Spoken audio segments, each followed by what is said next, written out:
अभी मैं आपने डायबिटीज की बात करी, मार्केट गिविंग की बात में, एक कंपनी है, मुझे नाम नहीं आ रहा, डायबिटिक करके कुछ नाम है, उन्होंने क्या बताया कि आप हमारा आटा यूज करो। उन्होंने फुल स्टडी दिखाई कि जिन लोगों ने हमारा आटा यूज किया उनकी इंसुलिन स्पाइक नहीं हुई। उन्होंने आटा बना रखा है अपना खुद का, आई गेस लगता है 2-4 प्रोडक्ट और भी है उनके, डायबेक्सी समथिंग कुछ, हाँ डायबेक्सी कुछ करके, हाँ मैम वही। बहुत सारे पेशेंट आते हैं, बहुत लोग कंज्यूम कर रहे होते हैं, कोई रिजल्ट नहीं आता। सी दैट्स अबाउट मार्केटिंग, वही हम बहुत देर से डिस्कस किए जा रहे हैं, मार्केटिंग एट इट्स पीक। ठीक है, उसमें भी कुछ नहीं होता है। आपको मेजर चीजें क्या है, शुगर को कंट्रोल करने के लिए शुगर का जो ट्रीटमेंट होता है, आइडियली अगर आप देखोगे तो sugar treatment comprise of 60-70% your diet, बल्कि 50% your diet, 20-30% your exercise and 10-20% आपका जो ड्रग थेरेप्यूटिक जो मेडिसिनल ट्रीटमेंट है। तो अगर आप इसमें से 50% वाला एक्सक्लूड ही कर दोगे, डाइट का मतलब ही नहीं होता कि आप, जैसे कई बार क्लाइंट आते हैं बोलते हैं कि अब पहले आपकी फीस देंगे, फिर उसके बाद आप जो सामान लिखोगे वो खरीदना है, फिर उसके बाद अब हमें अपने आप को भी चेंज करना है, तो it's not a good option. इससे बेटर हम दवाई ले लेंगे। Diet is not about that कि आप कितने प्रोडक्ट खरीद रहे हो, आप कितना मार्केट को अपनी पॉकेट से निकाल के दे रहे हो। डाइट इज अबाउट जो आपके पास है, आप वो कितना माइंडफुली खा रहे हो। डाइटिंग इज दैट, डाइटिंग के साइंस ही है माइंडफुल ईटिंग। तो आप चाहे डायबेक्सी का आटा खा लो, चाहे आप बाजरा खा लो, चाहे आप ज्वार खा लो, आप उसका पोर्शन कंट्रोल नहीं रखोगे, आप उसको प्रॉपरली एक फ्रीक्वेंसी के हिसाब से नहीं खाओगे, तो आपको कोई असर नहीं होने वाला है। डायबेक्सी का आटा ऑब्वियसली उसके थोड़े रिजल्ट्स हैं अच्छे कंपैरेटिव टू अदर्स, बट बहुत अच्छे रिजल्ट्स उसके भी नहीं है। पेशेंट्स वेट गेन करके आते हैं क्योंकि उनको लगता है, क्योंकि जब भी हम कोई प्रोडक्ट देते हैं ना क्लाइंट को या पेशेंट को, तो उनको लगता है अब ये इस प्रोडक्ट का काम है,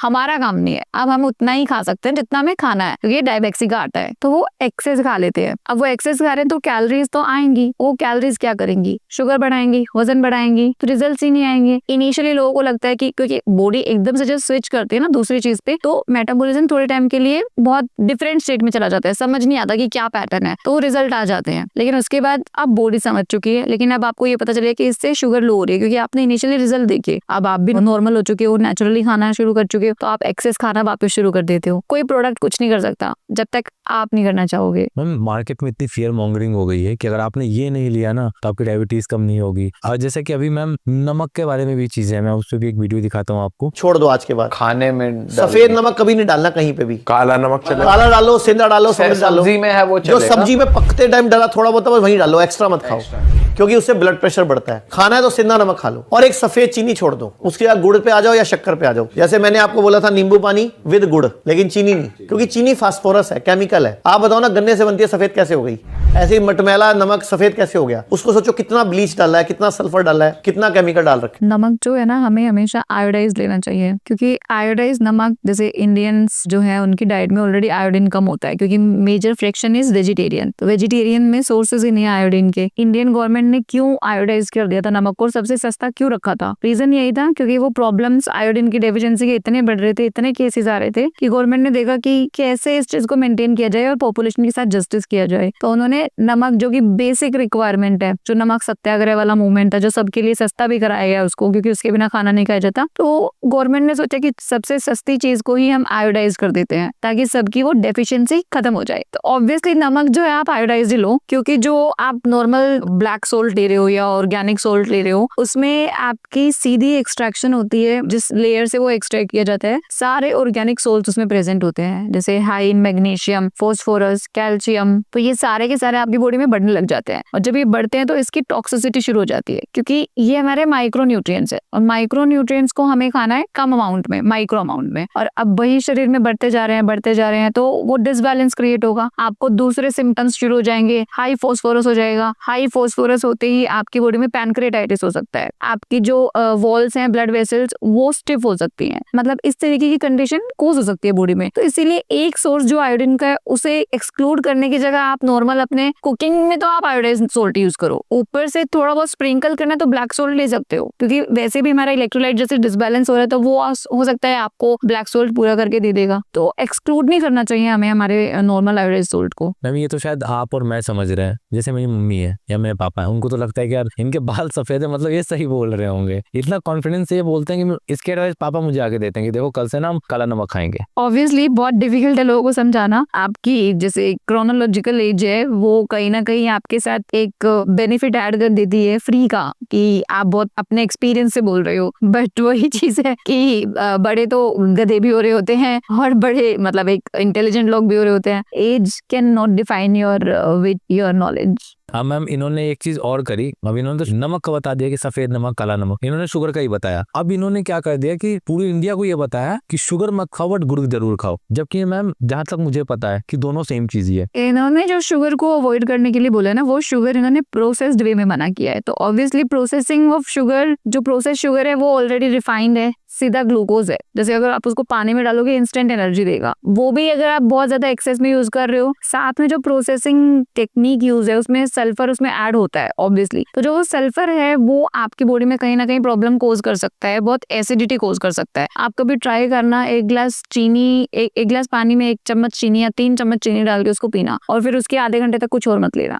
आपको थोड़ा एसिडिटी फील होने लग जाएगी, क्योंकि शुगर अपने आप में, फ्री शुगर अपने आप में एसिडिक होती है, प्लस सल्फर और ऐड हो गया तो वो एसिडिक और ज्यादा हो जा रही है। तो इसीलिए दोनों ही तरीके से वो हार्मफुल है। लेकिन एज अ सब्स्टिट्यूट अगर आप जैगरी यूज कर रहे हो, अगर आप खांड यूज कर रहे हो, देसी खांड या शक्कर यूज कर रहे हो, तो भी आपको उसको लिमिटेड अमाउंट्स में ही लेना है, एक्सेस तो उसका भी नहीं करना है। बट हाँ, ये हो सकता है कि वो उसका एक अच्छा ऑल्टरनेटिव है, क्योंकि गुड़ में, देसी खांड में और शक्कर में एम्प्टी कैलोरीज नहीं होती। एक टर्म होती है एम्प्टी कैलोरीज, जो कि मतलब आपको सिर्फ कैलोरीज मिल रही हैं, एडिड बेनिफिट कुछ नहीं है। तो चीनी में वही है, लेकिन गुड़ में विटामिन सी भी मिल रहा है आपको, फास्फोरस भी मिल रहा है, आयरन भी मिल रहा है, कैल्शियम भी मिल रहा है, बहुत सारी चीजें मिल रही हैं। ऐसे ही देसी खान में, क्योंकि वो कम प्रोसेस्ड है, ऑन दैट टर्म्स ये एक अच्छा ऑल्टरनेटिव है। बट अगर कैलोरी कॉन्शियस हो तो वो भी आपको कम अमाउंट में खाना पड़ेगा। नहीं, लोग तो मैम यही सोचकर खा रहे हैं। इन्होंने बताया भी कुछ इस तरीके से कि मतलब अगर आप चीनी खाओगे तो शुगर हो जाएगा, लेकिन आप जागरी वगैरह खाओगे या गुड़ खाओगे तो शुगर नहीं हो। कहते हैं ना, अधजल गगरी छलकत जाए, तो वो वही चीज है। थोड़ी बात आप बोल रहे हो, आधा आधा ज्ञान, सुपरफिशियल आप अगर नॉलेज डिस्ट्रीब्यूट कर रहे हो तो वो उसी तरीके की रिजल्ट्स देती है। आप एडुकेट करो लोगों को, आप ये मत बताओ कि आपको यही खाना है, जस्ट टेल देम कि आप ये चीजें खा रहे होगे तो ये कॉन्सिक्वेंसेस हो सकते हैं। अब सोर्सेज आप खुद सोचो, अमाउंट आप खुद सोचो। तो ऑब्वियसली आपको लोगों को समझाने की जरूरत है। उनको आप एक ही चीज के बारे में अगर आप उनको गाइड कर दोगे तो वो उसी चीज के पीछे, क्योंकि लोगों में एक शीप रेस होती है, भेड़ चाल में चलते रहते हैं कि आपने आज ये बोल दिया, एक को बेनिफिट्स है, वो सब इसी तरीके से चल रहे होंगे। बेनिफिट्स दोनों के अपने अपने लेवल पे हैं। अब चीनी की अगर हम बात करें तो हाइपोग्लाइसेमिया के टाइम पे वो बेस्ट सॉल्यूशन है, इंस्टेंट एनर्जी देगा, क्योंकि शुगर लो थी। तो ये भी नहीं कह सकते वो बहुत बुरी है, लेकिन एक्सेसिवली यूज करे तो वो भी बहुत बुरी है। ऐसे गुड़ है, शहद है, देसी खांड है, एक्सेसिवली यूज करे तो कैलोरीज ज्यादा दे रहे हैं, साथ ही साथ आप वेट गेन करा रहे हैं। तो आपको माइंडफुली चूज करना पड़ेगा दोनों में। हमारे एक यूट्यूबर, शायद आप भी नाम जानते होंगे, नाम नहीं दे रहा उनका, उन्होंने ना अभी एक मुहिम छेड़ी थी कि वो बता रहे थे कि एक कोल्ड ड्रिंक के कैन में कितना शुगर है। उन्होंने बिल्कुल लिटरली शुगर क्यूब्स रखना शुरू कर दिया था अपने वहाँ पे, इसमें इतना शुगर, इसमें इतना शुगर। मुझे कोई दिक्कत नहीं है कि हाँ तो उन्होंने गलत बताया कुछ, उन्होंने हर चीज का फियर मॉन्गरिंग कर दी। मतलब उन्होंने शुगर को इतना ज्यादा कल्पित दिखा दिया कि भाई कोकीन है शुगर, उन्होंने हर चीज में शुगर। उन्होंने इवन कह दिया कि जो ग्लूकोन डी आप पीते हो उसमें 96% शुगर है। मैं कहूँ कि भाई ग्लूकोज बना ही उस तरीके से है, ग्लूकोज का नाम ही शुगर है, ग्लूकोज। आप उसमें भी दिखा रहे हो कि इसमें 90% शुगर है, तो ग्लूकोज में आप और क्या उम्मीद करते हो ग्लूकोज से? देखो, शुगर कभी भी बुरा नहीं होता, क्योंकि आप जो भी खा रहे हो सब शुगर में ही कन्वर्ट होता है। बस आप किस नाम को ज्यादा हाईलाइट कर रहे हो। अगर वही हम बोल देते हैं कार्बोहाइड्रेट खाओ, इतना % कार्बोहाइड्रेट खाओ, तो लोगों को लगेगा नहीं नहीं अच्छा है। फिर उसी को आप अगर कॉम्प्लेक्स कार्बोहाइड्रेट बोल दो तो वो और ज्यादा अच्छा है। लेकिन आपने उसको शुगर बोल दिया, आपने उसको रिफाइंड शुगर बोल दिया, आपने उसको प्रोसेस्ड शुगर बोल दिया, तो वो बहुत फियर मॉन्गरिंग हो जाता है। शुगर इज नॉट बैड अगर आप लिमिट्स में खा रहे हो, आप नेचुरल सोर्स से खा रहे हो, विदाउट प्रोसेसिंग खा रहे हो, क्योंकि आपकी बॉडी सस्टेन ही शुगर से करती है। बिल्डिंग तो हो गई प्रोटीन से, आपकी कैलोरीज, आपकी एनर्जी स्टोर हो गई फैट से, लेकिन जो मैं बोल रही हूँ, जो आप इवन आप सुन रहे हो, ये भी एनर्जी रिक्वायर करता है। सो हर चीज को जो एनर्जी चाहिए वो शुगर से ही मिल रही है आपकी बॉडी में, और उस शुगर का नाम ग्लूकोज है। तो अब डिपेंड करता है आप कौन से शुगर खा रहे हो, कितना खा रहे हो, किस तरीके से खा रहे हो, कब खा रहे हो, वो बहुत सारे फैक्टर्स होते हैं। शुगर इज नॉट बैड, आपके ब्रेन फोब होने के चांसेस हो सकते हैं, ठीक है, अगर आप शुगर नहीं ले रहे होगे, ग्लूकोज नहीं ले रहे होगे। लोग पहुंच जाते हैं अलग अलग तरीके के डाइट्स पे, एकदम से फिर उनको चक्कर आते हैं, कमजोरी, थकान महसूस होती है, बहुत ज्यादा कोग्निटिव फेलियर्स, मतलब कंफ्यूजन स्टेट। तो ये सारी चीजें होती है कि ब्रेन जल्दी से स्विच नहीं करता अपने एनर्जी सोर्स को अपार्ट फ्रॉम ग्लूकोज। तो ऑब्वियसली ग्लूकोज मतलब शुगर, शुगर मतलब ग्लूकोज। लेकिन आप ज्यादा खा रहे हो, प्रोसेस्ड खा रहे हो, प्रोसेस्ड चीजों के साथ जब ऐड करके बनाई हुई शुगर आप खा रहे हो तो वो बैड है ऑब्वियसली। ना वैसे भी शुगर तो हम ऐसा मन नहीं करता कि मैं किचन में गया 1 चम्मच शुगर खा लिया। शुगर तो हम तभी कंज्यूम कर रहे थे जब वो फैट और कार्ब्स के साथ मिल जाए, तब वो जाकर एडिक्टिव बनता है, जैसे मिठाई, केक, बिस्किट। बट फिर भी लोगों ने शुगर को ही बिल्कुल कल्प्रिट बना रखा है। अब लोगों को लगता है कि उन्होंने 1 गिलास दूध पी लिया तो उनको शुगर नहीं मिली। शुगर तो वहां से भी मिली है बट उसका टाइप दूसरा है, ग्लूकोज फॉर्म में नहीं मिला, लैक्टोज से मिला। लेकिन लैक्टोज भी जब अल्टीमेटली प्रोसेस होगा बाय योर बॉडी तो वो ब्रेक हो जाएगा ग्लूकोज प्लस गैलेक्टोज में, और गैलेक्टोज को भी अल्टीमेटली एक टाइम पे ग्लूकोज में ही कन्वर्ट होना है। Your whole body system is working to produce glucose. आप जो मर्जी खा लो क्योंकि बॉडी चाहती है energy to do its function. अब एनर्जी कहाँ से मिलेगी? ग्लूकोज से। तो सिंपल सी चीज है, आप क्रेविंग्स जो होते हैं उसके अलग अलग रीजन होते हैं। एंड ऑफ कोर्स टेस्ट वाला जो पार्ट, हम आपके ब्रेन को अगर पता चल गया कि इसका टेस्ट ऐसा आता है और आपने इतना प्लेजर, आपका डोपामिन हिट कर गया उस पर्टिकुलर पॉइंट पे, तो ऑब्वियसली आप उस चीज को क्रेव करोगे बार बार, हैबिट फॉर्म हो जाएगी उसकी। आप डायबिटिक एजुकेटर भी हो, मैं एक डायबिटीज से रिलेटेड सर ने ही कुछ बोला है, मैं वो दिखाऊंगा और बताना कि क्या डायबिटीज में सच में कुछ ऐसा होता भी है या नहीं। कि जब भी आपकी शुगर 500 आ जाए, 600 आ जाए, 400 आ जाए, तो गोली नहीं खानी, इंसुलिन लगानी। 250 ग्राम करेला लेना है, 250 ग्राम नीम के पत्ते लेने हैं, उनको मिक्सी में क्या करना है, चटनी बना देनी है, और एक परात लेकर उसमें पैरों से क्या करना है, ऐसे ऐसे मथना है। 15 मिनट में, 20 मिनट में मुंह पे स्वाद आ जाएगा। उसके बाद 5 मिनट फालतू कर लेना और शुगर चेक कर लेना। 100 में से 90 बार आपकी शुगर 500 के अपनी आप 250, 150, 200 आ जाएगी उसी टाइम। लेकिन आपको क्या करना है, हॉस्पिटल भागना है। 500 शुगर होने के बाद ये चीज करनी है। मतलब बीइंग अ डायबिटीज एजुकेटर, जैसे I am working in Gangaram, तो एवरी डे इतने पेशेंट्स होते हैं वहाँ पे। रात को 11 बजे भी लोगों के कॉल आ जाते हैं कि मैम शुगर हमारे पेशेंट की 500 है, 600 है, और वो बोल भी नहीं रहे हैं, अब हम क्या करें, बहुत इमरजेंसी सिचुएशन है, उनको इंसुलिन कितना दे दें, कैसे दे दें। ये प्रैक्टिकली इम्पॉसिबल है। अगर शुगर 250 है, अगर शुगर 300 है, तो भी इंसान के लिए चलना बहुत मुश्किल होता है। शुगर की प्रॉब्लम में लोग बहुत लो इन एनर्जी क्यों फील करते हैं?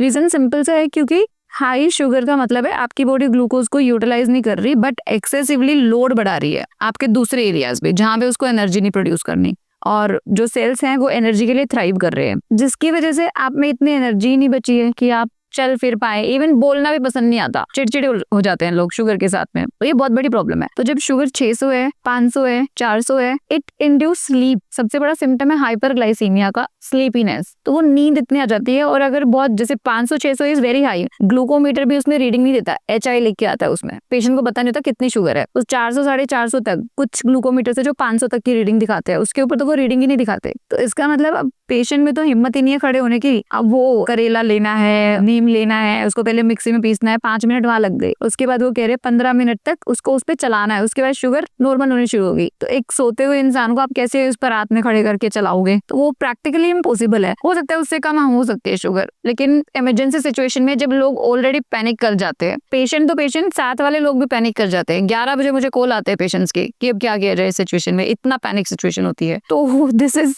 Totally rubbish. 15-20 मिनट के बाद तो ही सिंह 5 मिनट और फालतू कर लो, उसमें भी सर्टेनिटी नहीं है कितनी देर बाद आएगा। वो इतनी रिस्की सिचुएशन है, अगर उसमें आपने इंस्टेंट नहीं उनको ट्रीटमेंट दिया तो वो डायबिटिक कोमा हो सकता है। डायबिटिक कोमा में ब्रेन डेड हो सकता है, डायबिटिक कोमा में पैनक्रियाज पे पूरा इफेक्ट आ सकता है, लिवर पे आ सकता है, हार्ट पे आ सकता है, और किडनी अटैक डायबिटिक कोमा के साथ ही आ सकता है। तो इतने सारे ऑर्गन्स को आप डेंजर में क्यों डालोगे? You have a solution. Medical science ने इतना एडवांस क्यों किया है खुद को, क्यों ग्रो हुआ है, क्यों इतनी रिसर्च हो रही है daily? Give a quality life when required. तो आपके पास जब इंसुलिन अवेलेबल है तो why not to take that? उन्होंने तो बताया इंसुलिन न लेके आप परात में, आप चल ही नहीं सकते। आप सोचो 4 लोग तो उनको इधर से सोते हुए इंसान को पकड़ रहे हैं, 4 इधर से, क्योंकि हमारा नॉर्मल वेट से डबल वेट हो जाता है सोते हुए। आप एक नॉर्मल इंसान को उठाओ गोद में, एक आप सोते हुए को उठाओ, दोनों में वेट का डिफरेंस आपको पता चलेगा। कैसे चलेगा वो इंसान परात में? हो ही नहीं सकता पॉसिबल। पता नहीं ऐसी चीजें क्यों बोलते हैं, इनकी ऐसी चीजें बहुत सारी हैं कि उससे उनके इंस्टीट्यूट को मार्केटिंग मिलती है, वहां पे लोग ज्यादा जाएंगे, एलोपैथी ट्रीटमेंट छोड़ेंगे। तो it's all about marketing always.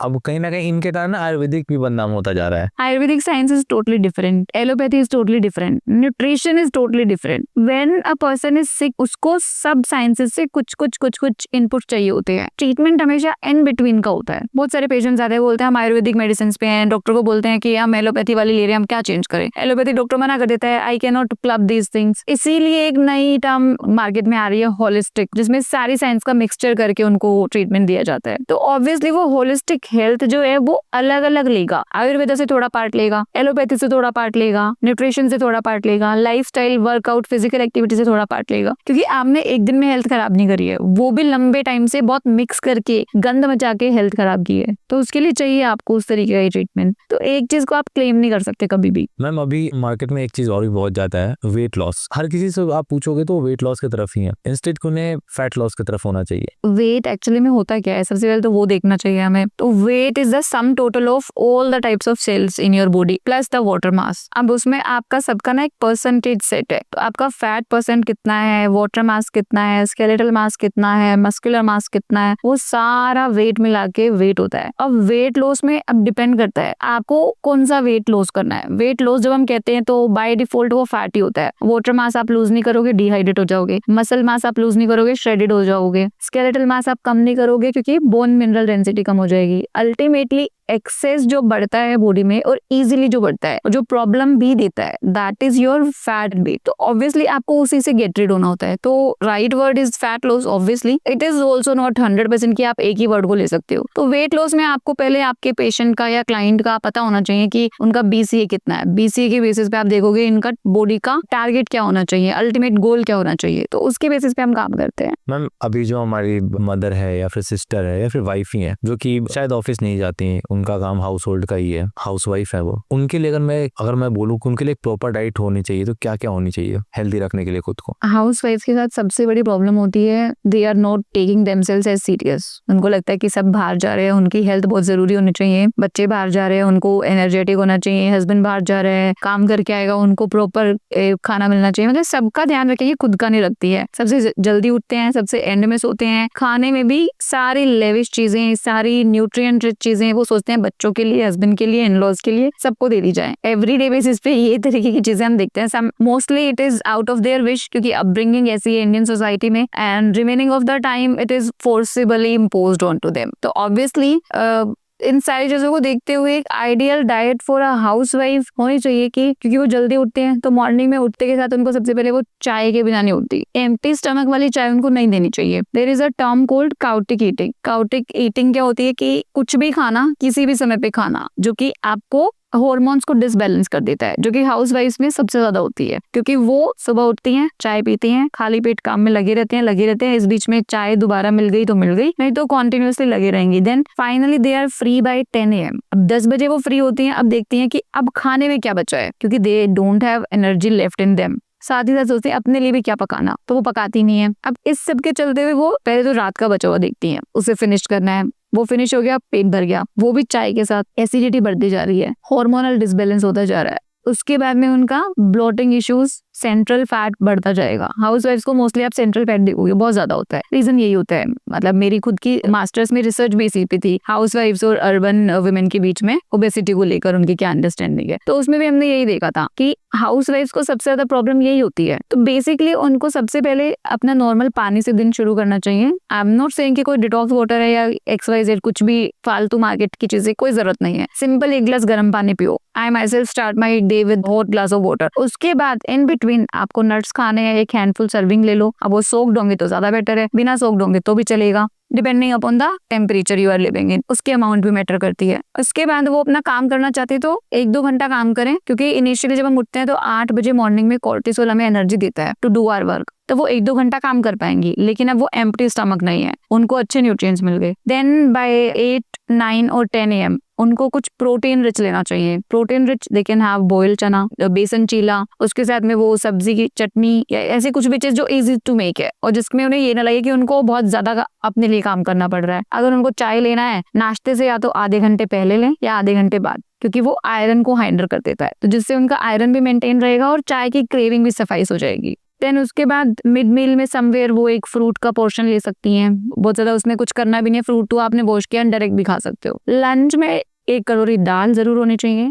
Salad होना चाहिए आइडियली, बट अगर नहीं है तो even if it's half onion होना जरूर चाहिए। आप लो, साथ में आप 2 chapati with 1 teaspoon of ghee and any sabzi जो भी अवेलेबल है, बिकॉज अभी हम हेल्थ इश्यूज की बात नहीं कर रहे, एक नॉर्मल डाइट की बात हो रही है। आफ्टर दैट इवनिंग में, बिकॉज अब हम वापस ड्रॉप होते जा रहे हैं, एनर्जी कम होती जा रही है, कॉर्टिसोल कम हो रहा है, मेलाटोनिन बढ़ रहा है विच इज स्लीप इंड्यूसिंग, तो उस टाइम पे मेटाबॉलिज्म को बूस्ट अप करने के लिए 1 कप चाय coffee easy. After that dinner, again dinner में salad in a minimal portion, अगर आपको ज्यादा इश्यूज है सैलेड तो सोटे कर लो, नहीं तो नॉर्मल सैलेड, जो भी आपका डाइटरी हैबिट्स हैं, चावल है, चपाती है, डिनर जितना लाइट होगा उतना बेटर है। आई एम नॉट सेइंग कि डिनर लाइट होने के नाम पे आपको पर्टिकुलर सूप्स में ही जाना है या सिर्फ वेजीज में ही रहना है, no, this is not a light dinner. Our Indian normal staple meal which is khichdi, which is daliya, which is दाल चावल, इज वेरी वेरी लाइट, और रात को आप इजीली ये खाओ विद 1 अनियन और 1 tomato, or if suiting then cucumber or whatever, and after that sleep के time पे it's good if you can have a glass of milk, it's good if you can have a cube of paneer, so simple। along with this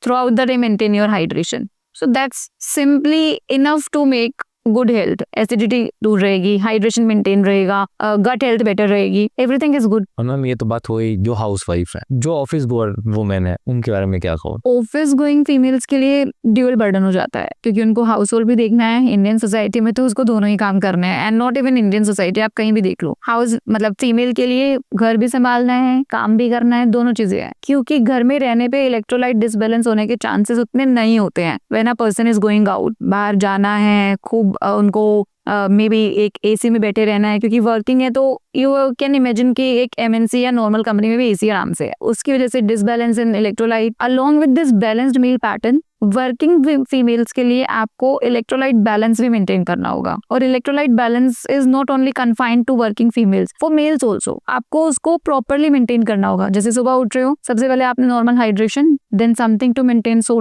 sodium initially morning में अगर set हो जाता है तो later in the part of the day आपका electrolyte balance normal रहेगा और energy अच्छी रहेगी। जैसे generally what we are giving to our clients, morning में उन्होंने नॉर्मल पानी पिया, उसके बाद 1 ग्लास पानी में काला नमक डाल के दे दिया, जिससे उनका नॉर्मल सोडियम का बैलेंस हो गया। अब जो लोग ज्यादा एनर्जी को लेके प्रॉब्लम में रहते थे, उन्होंने विद इन अ वीक और विद इन 2-3 डेज वो लो एनर्जी कंप्लेंट खत्म कर दी। तो पहले सोडियम बैलेंस कर दिया, देन नेक्स्ट मील में थोड़ा सा potassium, then sodium, then potassium, and last meal should be in potassium. ये बॉडी का जो कंप्लीट डिटॉक्स चल रहा होगा, जैसे अभी डिटॉक्स वाटर में क्या करते हैं, रात को जो डिटॉक्स वाटर है वो क्या करता है, पोटेशियम ही तो है उसमें, पोटेशियम क्लिनजिंग का काम कर रहा है। तो रात को जो मील ले रहे हो उसमें पोटेशियम आप रखो, जिससे आप इजीली मॉर्निंग में पूरा फ्लैश आउट करोगे टॉक्सिन्स को। With balanced meal this should be the approach for working female. Ma'am female हो या फिर मेल भी हो, हमारे इंडिया में हम सप्लीमेंट नहीं लेना चाहते, जबकि मैं सप्लीमेंट करना अच्छी चीज होती है। उन्हें लगता है कि सप्लीमेंट दवाई है। जैसे कि आपको भी पता है कि इंडियंस विटामिन डी में बहुत ज्यादा लो है, विटामिन B12 में भी बहुत ज्यादा लो है। तो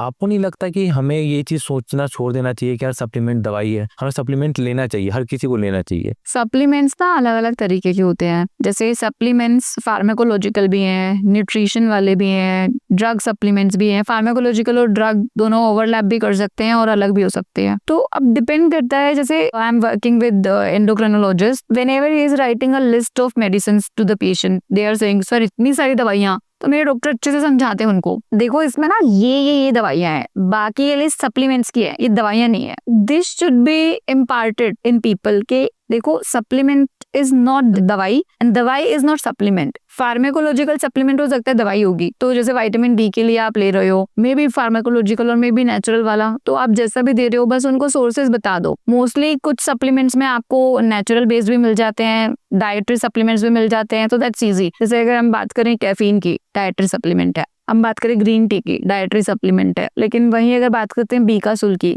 फार्माकोलॉजिकल सप्लीमेंट है, तो वो अलग अलग रहते हैं। तो डिपेंड करता है कैसी रिक्वायरमेंट है। पहले तो लोगों को सप्लीमेंट्स के नाम से जो एक डर है वो निकालना होगा। डेफिशिएंसी जब होती है तो आपकी डाइट इज नॉट इनफ जो वो पूरा कर पाएगी, दवाइयां इज नॉट इनफ जो उस कंडीशन को खत्म कर देंगे। लाइक कंडीशन भी सही होनी चाहिए, साथ में वो स्टोर भी फिल होना चाहिए, उसके बाद मेंटेनेंस फेज चलेगा। अभी you are in a negative state, supplement is the need of hour when deficiency is there, और वो लेने में कोई बुराई नहीं, चाहे आप डाइटरी ले रहे हो चाहे जैसा मर्जी ले रहे हो। तो दवाइयां भी सप्लीमेंट हो सकती हैं, खाना भी सप्लीमेंट हो सकता है, दोनों तरीके से।